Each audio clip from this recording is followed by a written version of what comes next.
के लिए प्रेरित करते रहे, आज हमें भी प्रेरित करे। श्री मोहन भागवत जी।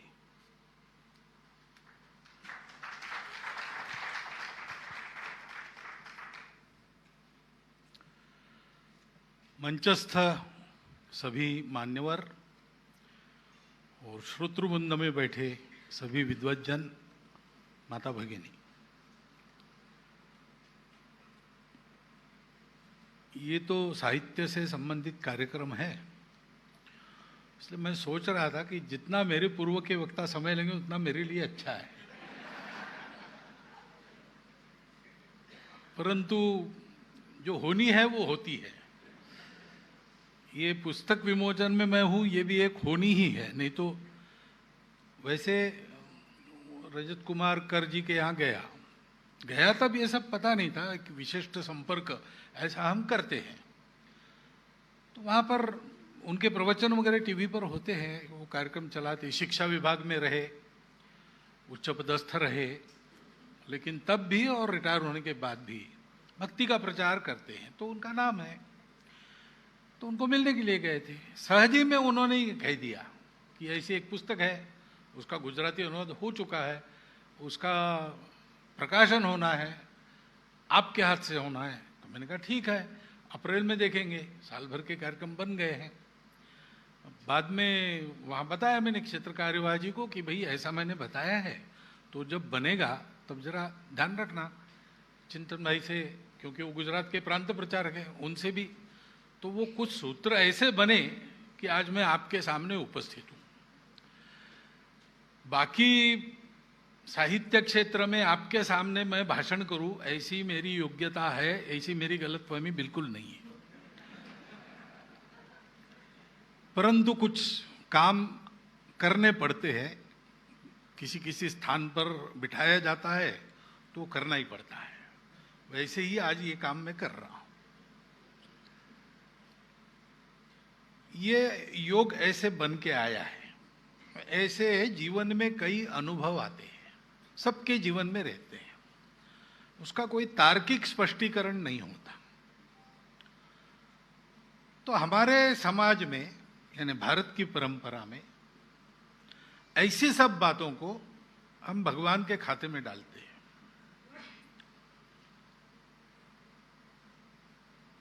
एक फिल्म आई थी, the life of P I, आपने देखी होगी सबने, प्रसिद्ध हुई थी।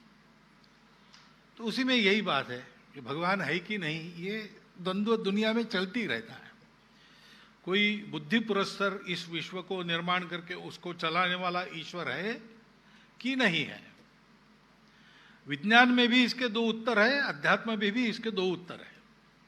और एक मत सनातन काल से दो मत चलते आए, अभी तक नहीं हुआ, आगे भी होगा नहीं। परंतु उसमें ये वो बताता है सारी दो पर्याय। मैं वर्णन नहीं करता क्योंकि आपको सबको कहानी पता है।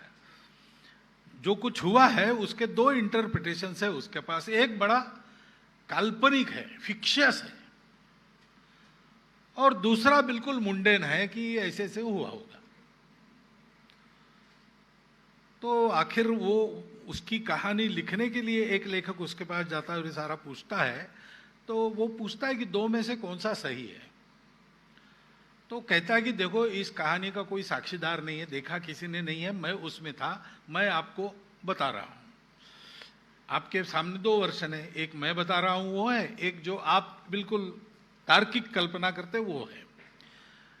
तो आपको कौन सी कहानी ज्यादा अच्छी लगती है, आप कौन सी स्वीकार करेंगे? तो फिर वो कहता है कि वो जो आप बता रहे, जो फिक्शियस लगता है, वही स्वीकार करना अच्छा भी लगता है और सेफ भी है। लेकिन ये तर्क के स्तर पर सिद्धि असिद्धि आदि, यानी सिद्ध करना या असिद्ध करना, ऐसे एक मानवीय प्रयास के स्तर पर दो बातें हैं। लेकिन ये दुविधा जहां समाप्त हो जाती है वो भाव है। ज्ञानेश्वर महाराज हो गए महाराष्ट्र में, तो उनको जब प्रतीति हुई होगी, आत्म साक्षात्कार हुआ होगा, वो पूर्ण बन गए होंगे, उस स्थिति का वर्णन करने वाली उनकी एक कविता है। उसमें वो कहते हैं कि तुझा तूची देव, तुझा तूची भाव, तुझे तुझ भान कळो आले, अरे ज्ञाना झाला तू पावन। हे ज्ञानराज, तुम पवित्र हो गए क्योंकि तुमको ये ध्यान में आ गया कि तुम्हारा जो भाव है वही देव है। तो ये भावरूप जो बात है वो बुद्धि के परे है, वो अनुभूति के क्षेत्र में है। और अनुभूति पर विवाद हो सकते हैं, उसमें तर्क किए जाते हैं, विश्वास रखा जाता है, नहीं रखा जाता है, परंतु जिसकी वो अनुभूति है उसके मन में कोई शंका रहती नहीं, उसको वो पता चलता है कि ये ऐसा है। चीनी के मिठास पर भी चर्चा हो सकती है, चीनी के मिठास पर भी विवाद हो सकता है, लेकिन आधा चम्मच चीनी जो खा लेता है उसके मन में कोई शंका रहती नहीं, उस मिठास को तर्क से नहीं समझाया जा सकता, वो अनुभूति चाहिए। श्रीमान रजतकार को मैं मिला और 1 घंटा भर उनके घर बैठा, तो बातचीत में मेरे ध्यान में आया तो इस प्रकार के व्यक्ति है कि ये सब तर्क चलते हैं वगैरह मालूम है, उन तर्कों में जाने की उनकी क्षमता भी है, लेकिन वो जाना इसलिए नहीं चाहते कि उनको अनुभूति है, और उसका ये वर्णन है। अब ये भाव, ये बड़ी महत्व की बात है, क्योंकि वैसे देखा जाए तो दुनिया भी क्या है, दुनिया का एक जड़वादी विश्लेषण करते करते करते हिग्स बोसान तक आज विज्ञान पहुंचा है। उसको वो एक कण मानता है, लेकिन विज्ञान कण कण है कि ऊर्जा समुच्चय है, इस पर अभी घूम रहा है, और अभी वो कह रहा है कि दोनों है। अब ये ऊर्जा क्या है? ऊर्जा आप दिखा नहीं सकते, ऊर्जा ये प्रतीति की बात है, ऊर्जा ये भाव से ही जानी जाती है। हमारा सबका अनुभव है, कहीं कहीं किसी स्थान पर हम जाते हैं या कहीं कहीं किसी प्रसंग में जाते हैं तो मन में एक प्रकार की शांति आ जाती है, स्थिरता आ जाती है, आनंद आता है। अब वो उसका कोई कारण बता नहीं सकते और वो क्या हो रहा है ये भी नहीं बता सकते, लेकिन वो है क्योंकि वो मेरे लिए प्रत्यक्ष है। ये अनुभूति का क्षेत्र है। ईश्वर, भगवान या जो कुछ भी है वो उस क्षेत्र में गोचर है, दृग्गोचर है। अन्यथा बाकी सब कल्पना ही है, और कल्पना करते करते ही उधर बढ़ना पड़ता है। बाकी सब कल्पना है, लेकिन उन कल्पनाओं की सीढ़ियों पर से ही वहां जाना पड़ता है। तो भगवान जगन्नाथ की ऐसी प्रतीति उनके पास है, और उन्होंने हम सब लोगों के लिए वो ग्रंथबद्ध की है। उसमें उसका उद्देश्य प्रचार प्रसार नहीं है, प्रबोधन नहीं है, वो केवल अभिव्यक्त कर रहे। वो जो भाव है हृदय में जब आता है तब वो क्या क्या कराएगा बता नहीं सकते। फिर मूकम करोति वाचालम पंगुम लंघयते गिरिम, ऐसा उसका सामर्थ्य है। तो हमारे निरक्षर संत भी ऐसे महाकाव्य करके जाते हैं उसमें से कि आज के एमए के पीएचडी के स्टूडेंट्स उस पर रिसर्च करते हैं, और जिनके हैं उन्होंने अक्षर भी नहीं सीखा, उनका बोला हुआ किसी ने ग्रथित किया। यह उस भाव का चमत्कार है। मैं समझता हूं कि यह पुस्तक उस प्रकार की पुस्तक है, और इसलिए उसमें एक साहित्य सौंदर्य भी आया है। वो कथन बिल्कुल अंदर से है, तो अंतर की अभिव्यक्ति की जो एक शक्ति होती है, फोर्स होता है, वो भी उसमें है। और पुस्तक पढ़ने के लिए बांध के रखना पड़ता है पुस्तक लिखने वाले को, वो अपने आप उसमें हुआ है, ऐसी वो पुस्तक है।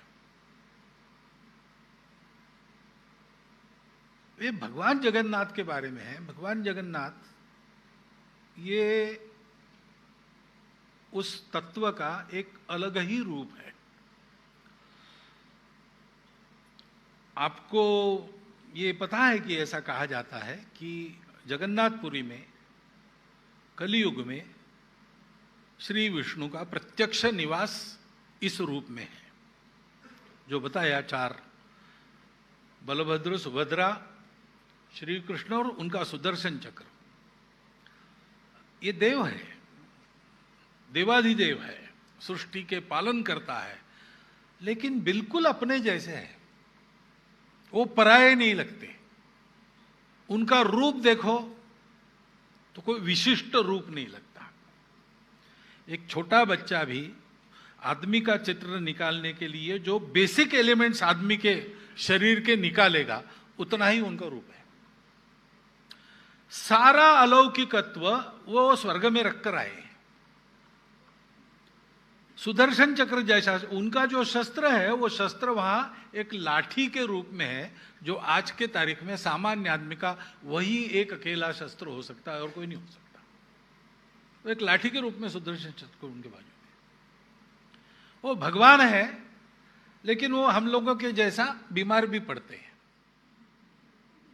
उनको और ग्रह नक्षत्र देख के रोज बताते हैं कि अब 4 दिन भगवान बीमार रहेंगे, तो उनको उपोषण भी करना पड़ता है, काढ़ा वाढ़ा भी पिलाया जाता है। वो अपनी पत्नी को प्रसन्न रखने के लिए सामान्य गृहस्थ जैसे जो कुछ सब प्रकार के भोग उनको प्रदान करना, घर को ठीक रखना, ये सामान्य गृहस्थों के कर्तव्य वो करते हैं। झगड़ा भी होता है सामान्य गृहस्थ जैसा पत्नी से, और पत्नी रूठ के उनको निकाल भी देती है घर के बाहर। फिर 4 दिन वो अपने बुआ के यहां भी रहने के लिए जाते हैं। ये सारी बातें उनकी होती है सामान्य व्यक्ति के जैसे। एक नियत आयु की अवधि के पश्चात उनका अवसान भी होता है, सूतक भी रखा जाता है, श्राद्ध भी होता है, स्मशान भूमि भी है, और पुनर्जन्म भी होता है। उस कार्यक्रम को नवकलेवर कहते हैं। अब इतना सामान्य व्यक्ति के निकट कलयुग में भगवान आके बैठा है। योगी अरविंद कहते हैं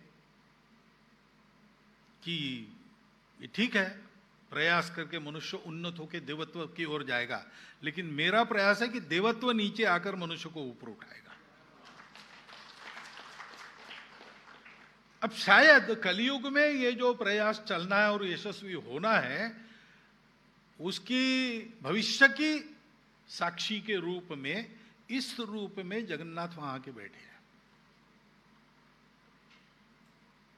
और इसमें इस सामान्य से रूप में भी मनुष्य को भान रहे। शायद उनका नवकलेवर जो होता है वो फिर स्वप्न के दृष्टांत आते हैं, वृक्षों पर चिन्ह मिलते हैं, उसमें से और उनकी ये शरीर बनता है फिर नया। अंदर जो चेतन दारू ब्रह्म है वो किसी ने देखा नहीं वो कैसा है। वो आंखों पर पट्टी बांधकर ही इस देह से उस देह में डाला जाता है, वगैरह सारी बातें हैं।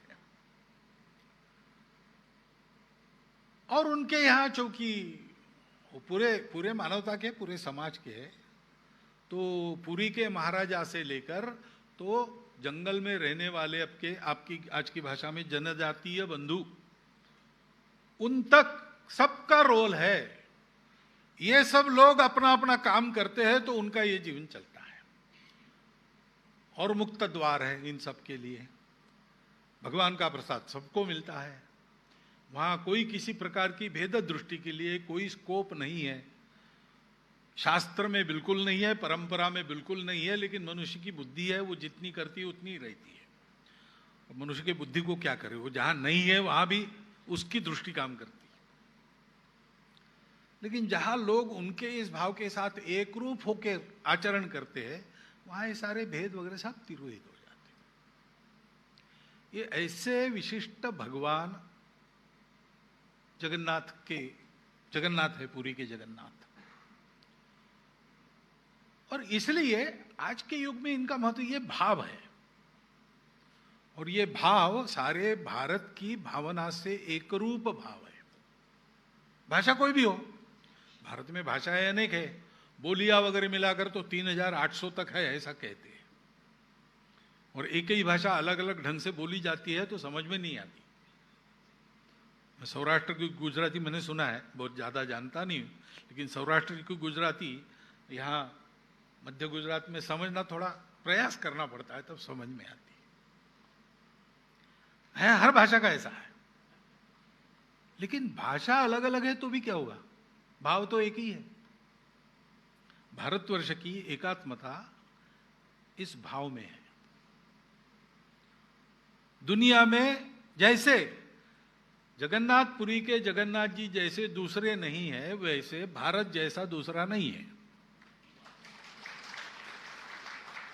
क्योंकि बाकी सारी दुनिया में लोगों का यही कहना है कि अगर आपको एक होना है तो आपको एक सा होना है। और भारत में सनातन प्राचीन मान्यता, जब से इतिहास ने आंखें खोली और भारतवर्ष को देखा, तब से भारतवर्ष में मान्यता यह है कि एक होने के लिए एक सा होने की आवश्यकता नहीं,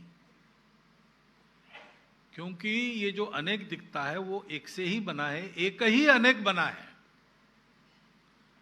यानी हम विविधता में एकता ऐसा कहते आए हैं, ठीक भी है वो सामान्य अर्थ में, लेकिन थोड़ा अधिक शब्दों में जाकर अगर कहे तो हमको कहना पड़ेगा एकता की विविधता है, unity in diversity in diversities of unity, ऐसा कहना पड़ेगा। ऐसा भारत का भाव है। तो भारत एक देश है, भारत एक राष्ट्र है, ये जब हम कहते हैं, अब भाषांतर भी करते विदेशी वहां जाओ, वी आर वन नेशन, लेकिन ये गलत हो जाता है, क्योंकि उसके पीछे वो अलग भाव है। वो नेशन है, वो उसका कोई कृत्रिम मानव निर्मित आधार है। नेशन बना क्यों? सुरक्षितता के लिए, मिलकर उद्यम करेंगे जल्दी विकास होगा इसलिए, यानी अपने स्वार्थ के लिए। बड़ा स्वार्थ है, समूह का स्वार्थ है, परंतु है स्वार्थ। दुष्ट दुनिया हमको खा न जाए इसलिए हम मिलकर रहते हैं। इस दुनिया में हमको एक के बाद एक कमाना है, खाना है, आगे बढ़ना है, मरना नहीं है, इसलिए समूह है। और उस समूह को इकट्ठा लाने के लिए कोई ना कोई आधार ढूंढा गया, बनाया गया। कहीं भाषा है, कहीं पंथ संप्रदाय है, कहीं सत्ता है, कहीं पर एक आर्थिक दृष्टि है। और किसी भी समूह में सबका एक मत हो ही नहीं सकता। तो समूह इकट्ठा करेंगे और आधार भी देंगे तो भी सब लोग उसको स्वीकार नहीं करेंगे। तो स्वीकार कराने के लिए दंड शक्ति चाहिए, तो उसके लिए एक सत्ता का निर्माण किया गया। वो सत्ता है तब तक वो राष्ट्र है, नेशन स्टेट। हमारे यहां ऐसा हो ही नहीं, क्योंकि हमने पहले इस भाव में संचरण किया। हुआ ऐसे ही है, सारी दुनिया भौतिक सुख के शिखर पर पहुंची, लेकिन समाधान नहीं मिला। शरीर मन बुद्धि तीनों के सुख हाथ जोड़कर सेवा के लिए तत्पर है, लेकिन रिक्तता का अनुभव होता है, उदासी का अनुभव होता है, समाधान नहीं मिलता। क्या करें? तो दो प्रवृत्ति के मनुष्य थे। एक थे कि हम भी जिएंगे, सबको जीने देंगे। दूसरे थे कि जो हमारी मानेंगे उनको हम जीने देंगे, बाकी लोगों को जीना नहीं जीना हम तय करेंगे। तो जो हमारी मानेंगे उनकी हम रक्षा करेंगे, वो राक्षस है। और जो उदात्त भावनाओं के पीछे थोड़ा नरम रह जाते, सबको लेने की चेष्टा करते, वो देव है। राक्षसों के राजा विरोचन, देवों के राजा इंद्र। वो गए अपने अपने गुरु के पास, राक्षस शुक्राचार्य के पास गए, देव बृहस्पति के पास, कि सब है लेकिन बहुत खालीपन महसूस होता है, बहुत उदासी, असमाधान है, और चाहिए, लेकिन अब कुछ नहीं है जो हम प्राप्त करें, सब प्राप्त कर चुके हैं, अभाव किसी बात का नहीं है। तो दोनों के गुरुओं ने एक ही सलाह दी कि देखो भाई, इससे कभी मन भरता नहीं है, उल्टा उपभोगों से और बढ़ती है तृष्णा। उसको शांत करने का एक ही उपाय है, एक आत्मा है, उसको पालो। शरीर मन बुद्धि के परे जो दुनिया का सत्य है, सारी दुनिया में एक ही है, शाश्वत है, अमर है, जिसको पाने के बाद और कुछ पाने की चाह नहीं रहती, और जिसको पाने के बाद दुनिया का कभी भी फीका न पड़ने वाला शाश्वत सुख प्राप्त होता है। वो आत्मा देख लो, तब समाधान है। और आत्मा कैसे देखना, ये विद्या है ब्रह्मा जी के पास, उनके पास जाओ। तो दोनों निकले, वलकल पहनकर समिधा गुरु के लिए हाथ में लेकर शिष्य भाव से ब्रह्मा जी के सामने गए। ब्रह्मा जी को साष्टांग प्रणिपात किया। ब्रह्मा जी ने समिधा एक तरफ रखने के लिए कहा और बैठाया और पूछा कि शिष्य भाव से आए हो तो क्या चाहिए बताओ। तो उन्होंने कहा कि आत्मविद्या आपके पास है, वो हमको दीजिए, हमको आत्मा को देखना है। तो ब्रह्मा जी ने कहा कि देखते कैसे हो? उनका आंखों से देखते हैं। तो बोले ऐसे नहीं, आंख उपकरण है लेकिन आंखों में देखने वाला बैठा है, उसको देख लो। तो अब आंखों में बैठने वाला वो कैसे देखना? तो दोनों एक दूसरे के सामने खड़े हुए। इंद्र ने विरोचन की आंखों में देखा, विरोचन ने इंद्र की आंखों में देखा। अब ऐसा देखते हैं तो आप प्रयोग करके देखेंगे तो आपको पता चलेगा, अपना ही प्रतिबिंब दिखता है ना, दूसरे की आंख अपने लिए दर्पण बनती है। तो उनको समझ में आ गया कि हम ही हैं और कुछ नहीं, आत्मा वगैरह ये सब शब्दों की बात है तो हमें हाड़ मांस के शरीर मन बुद्धि के रूप में जो हम है वही सब कुछ है। आसमां पे है खुदा और जमीन पे हम। तो आनंद से आत्मा देखा करके निकले दोनों। शाश्वत आत्मा, अमर आत्मा हमने देख लिया, अपना ही प्रतिबिंब है। लेकिन वैतरणी नदी पार करते समय, चप्पू चलाते समय इंद्र ने देखा कि वो जो प्रतिबिंब रूप आत्मा है चप्पू चलाने से मर जाती है, नष्ट हो जाती है। तो उसने विरोचन को कहा भैया गड़बड़ है, कुछ जाना पड़ेगा वापस। विरोचन ने नहीं माना। ब्रह्मा जी ने बोल दिया बस हो गया, और क्या है, अपने आप को बनाओ बस, बाकी दुनिया की फिक्र मत करो। विश्व का सारा जड़वादी दृष्टिकोण जो अधूरा है, जो जोड़ता नहीं है, शरीर मन बुद्धि को जोड़ता नहीं, अर्थ काम मोक्ष को जोड़ता नहीं, मनुष्य समूह सृष्टि को जोड़ता नहीं, अलग अलग चलता है, इसलिए संघर्ष में निरंतर फंसता है, वो उस विरोचन के विचार की देन है। इंद्र वापस गया। फिर ब्रह्मा जी ने और कूट उससे सुलझाए। धीरे धीरे 10, 12, 15 चक्कर देने के बाद एक बार आत्म का साक्षात्कार इंद्र को हुआ। उसके विचार से बनी वो अपनी देव संस्कृति है भारत। और इसलिए भारत में ये राष्ट्र भावना का नाम है। उसमें भी शरीर के रूप में राज्य, बल, कोश, अमात्य, सुहृद, दुर्ग, ये 6 अंग है। लेकिन मुख्य बात है जनपदवती भूमि। जनपद यानी समाज। समाज यानी मनुष्यों का समूह नहीं। समाज यानी जिनके सामने एक ध्येय है। वो हमारे समाज के सामने उस समय ये जब भाव ग्रहण किया हमारे ऋषियों ने, तो उनको ध्यान में आया कि सब कुछ मैं ही हूं, मेरा ही विस्तार है, या उस अपार विस्तार का अनादि अनंत अछेद्य अभेद्य जो कुछ है, मैं उसका ही एक अंश हूं। तो इसका मतलब है सब कुछ मेरा अपना है, सब कुछ मेरे से संबद्ध, उसका सुख मेरा सुख, उसका दुख मेरा दुख, ऐसा ही सब है। और वो ये रियलाइज करने से शांति होती है। तब उन्होंने सोचा कि इसका मतलब पूरा विश्व अपना ही है, जड़ चेतन चराचर।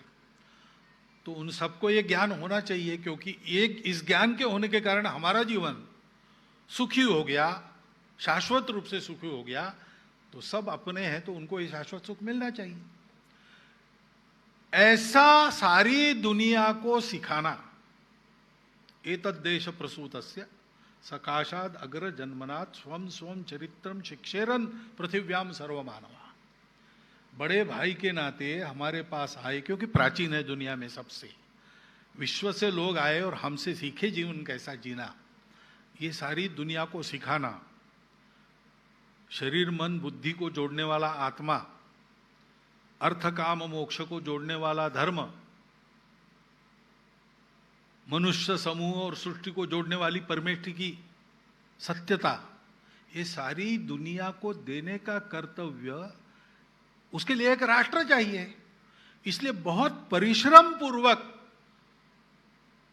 इस प्राकृतिक सीमाओं के अंदर उस समय के सुरक्षित भारत में जो जन समुदाय बसता था, उसका एक ध्येय दिया उन्होंने, ऐसा सारी दुनिया को सिखाना है। ये तद्देश प्रसूतस्य, ये ईश्वरीय कर्तव्य है। इसलिए हम जो जन्म बिभ्रति बहुधा विवाचसम नाना धर्माणम पृथ्वीम यथौकसम ऐसे थे, हम एक समाज बन गए। और वो समाज जनपद कब बनता है?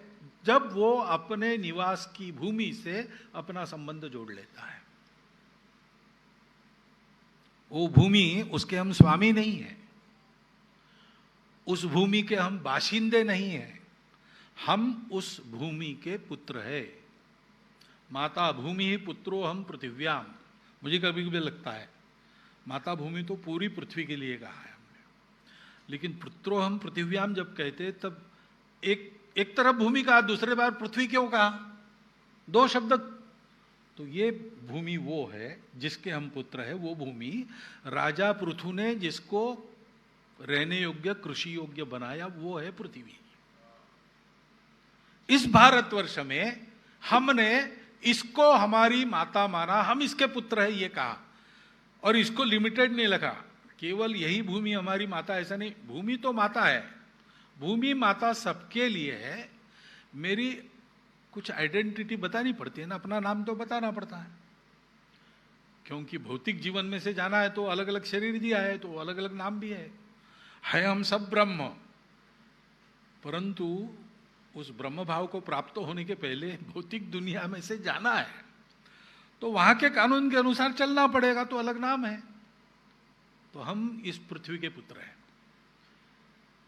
ऐसा हम जनपद बने, ऐसा जनपद जिस भूमि को अपना मानता है, उस भूमि सहित जनपद, ये राष्ट्र का वास्तविक स्वरूप। यानी क्या है? ये सब भाव है। इस भूमि को हमने माता माना, ये भाव है हमारा। इस भूमि के हम पुत्र है, ये भाव है हमारा। हम गौ माता कहते तो लोग हैं, तर्क करने वाले लोग हैं, हाँ गाय आपकी माता है तो बैल आपका कौन हुआ, ऐसा पूछते हैं। अब इसका कोई उत्तर नहीं, ये कुतर्क है यार भाई, ये भाव की बात हम कर रहे हैं। हमारे राष्ट्र ने सब और चेतनता देखी, सब और पवित्रता देखी, और हमने ये अनुभव किया कि सब कुछ मेरा है तो सब कुछ मेरा पोषण करता है, तब मैं बनता हूं। इसलिए कृतज्ञता भाव से हम नदी को भी माता कहते हैं, हम पर्वत को भी प्रदक्षिणा करते हैं, उसकी भी पूजा करते हैं, गाय को माता कहते हैं, तुलसी को। ये कृतज्ञता का स्पष्टीकरण है। क्या है वो कृतज्ञता? भाव है। हमारा राष्ट्र इस भाव के आधार पर खड़ा है, और ये भाव सत्य है। हम कहते हैं ये भाव ही सत्य है, बाकी सब मिथ्या है। मिथ्या है गलत नहीं, झूठ नहीं। हमारे उस भाव को ग्रहण करने की क्षमता पूरी बनते तक जिस अनुभव में से हमको जाना पड़ता है, जो सब स्तरों पर समान नहीं होता और टिकता भी नहीं, वो मिथ्या है। छोटे बच्चे के लिए हमारी सभा के सारे शिष्टाचार मिथ्या है। अब एक छोटा बच्चा आया आपके पास, आया शायद आपका है ना, अब इतनी भरी सभा में वो आया, आपसे बात करके चला गया, उसको क्या लेना देना है सभा के क्या शिष्टाचार है? अगर हम उसको कहेंगे अरे छोटा बच्चा है, समझता नहीं है ना, उसकी जो दुनिया है उसके अनुसार वो ठीक है, आप उसकी टीका टिप्पणी नहीं कर सकते। आप अपनी दुनिया में हो, आपके लिए ये ठीक है। आप उसके जैसा करोगे तो आप दोष के पात्र हैं, और वो आपके जैसा करने जाएगा तो ये है छोटा लेकिन अपने को बड़ा बना के काम करता है, क्या मानता है अपने आप को, ऐसा कहेंगे लोग। तो ये बातें मिथ्या है ना, रिलेटिवली ट्रू है। उसके बाद सदा सर्वदा जो रहता है, पहले भी था, आज भी है, कल भी रहेगा, वो क्या है? वो भाव है। बोधरूप परमेश्वर है, बोधरूप ब्रह्म है। उस बोध में सदैव जीना, भौतिक दुनिया के बंधनों में होने के बाद भी उसमें जीना, ये एक परिश्रम की बात है जो मनुष्य जीवन के लिए हमने परम लक्ष्य माना है। एक व्यक्ति के नाते इसकी साधना एकांत में करना, और एक राष्ट्र के नाते एक परोपकारी जीवन का आदर्श दुनिया के सामने उपस्थित करना। व्यक्ति के नाते, परिवार के नाते, जनपद के नाते, ग्राम के नाते, समूह के नाते, राष्ट्र के नाते, सबका उपकार करने वाला राष्ट्र। भारत बड़ा हुआ तो लड़ाई नहीं हुई। महाशक्ति दुनिया में है, मालूम है कौन कौन है, सब बड़े बने और लड़ाइयां शुरू की। आज भी लड़ रहे हैं ना। भारत अब बड़ा बना है तो भारत ने बड़े बनने के बाद एक के बाद एक क्या काम किए? लड़ाई की? लड़ाई नहीं की। मालदीव में पानी कम हो गया, पानी पहुंचाया। दूसरी लड़ाइयों में फंसे लोगों को निकाल के लाया, 2 बार 3 बार लगातार। श्रीलंका में संकट है तो हम वहां चावल भेज रहे हैं। ये क्या है? ये केवल नीति नहीं, ये हमारे राष्ट्रीय भाव का एक स्वाभाविक प्रगटीकरण है।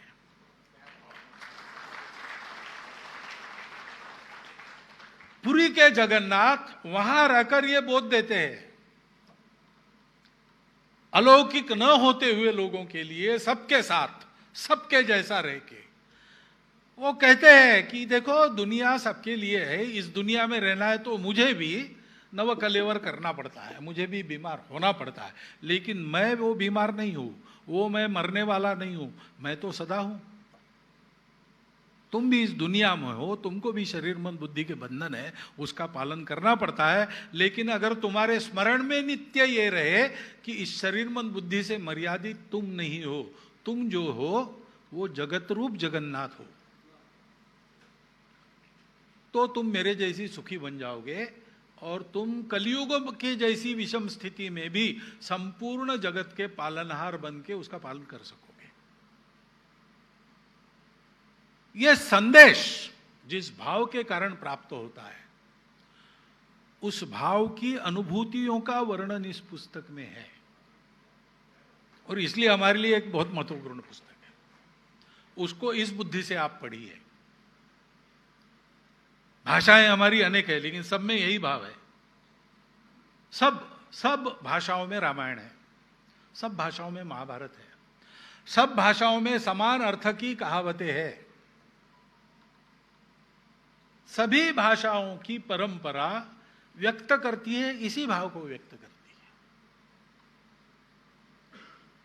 इसलिए अनेक भाषा है, अनेक पंथ संप्रदाय है, अनेक खान पान रीति रिवाज रहन सहन सब कुछ है, लेकिन भारत सनातन काल से भारत के नाते एक ही है, एक ही है। वो किसी का बनाया एक नहीं है और किसी के तोड़ने से टूटेगा ऐसा भी नहीं है। इसकी व्यवस्थाएं हो सकती है अलग अलग, परंतु भारत का भाव एक है। उस भाव के आधार पर यह भारत समर्थ बनेगा और संपूर्ण दुनिया को इस भाव से आप्लावित करके उस दुनिया के सामने आज की जो सारी समस्या, आपस के कलह की, गरीबी बेरोजगारी की, मूल्यों के क्षरण की, पर्यावरण के विघटन की, इन सारी समस्याओं का उत्तर उस भाव के बल पर बड़ा होकर यह भारत देने वाला है। और भारत के इस नवोत्थान के लिए जो मूल पूंजी आवश्यक है भाव की, वो सावयव जगन्नाथपुरी में प्रकट हुई है, ऐसा आप मानिए। उस सावयव भाव के भौतिक दर्शन के साथ साथ उसके इस आंतरिक दर्शन की अनुभूति कराने वाली इस पुस्तक का गुजराती वाचकों के लिए आपने गुजराती में अनुवाद किया, आपका अभिनंदन है। और गुजरात साहित्य अकादमी भारत के विभिन्न भाषाओं के साहित्य का अनुवाद करते हुए, और गुजराती में भी ऐसा बहुत सारा साहित्य है, आज भी भाषांतरित साहित्य हम पढ़ते ही है गुजराती, यानी मैं पढ़ तो सकता हूं, लेकिन पूरा उपन्यास वगैरह पढ़ के भावना समझना कठिन बात है मेरे लिए। साधना पढ़ लेता हूं मैं, परंतु सब पढ़ना कठिन है, परंतु भाषांतरित उपलब्ध है। तो ध्रुव भट्ट जी के उपन्यास है, कवि नर्मद की कविताएं हैं जिसका उल्लेख हुआ अभी। ये सारी बातें आप देखिए कि बस हमको अनुवाद पढ़ते तब लगता नहीं कि मराठी में पढ़ते तो महाराष्ट्र के बाहर की किसी ने इसको लिखा होगा, ऐसा हमको लगता ही नहीं, क्योंकि भाव एक ही है। उस भाव को ध्यान में रखकर इस पुस्तिका को पढ़िए। पुनः एक बार अनुवादन करने वाले, प्रकाशन करने वाले आप सबका मैं अभिनंदन करता हूं, और हम सब लोग इस साहित्य से अपने भाव को पुष्ट करके दुनिया में इस एकात्मता के भाव के आधार पर एक नई सुखी सुंदर दुनिया को निर्माण करने वाले भारत की सृष्टि करें, ऐसा एक क्या उपदेश तो नहीं, लेकिन आवाहन करते हुए मेरे 4 शब्द समाप्त करता हूं। धन्यवाद।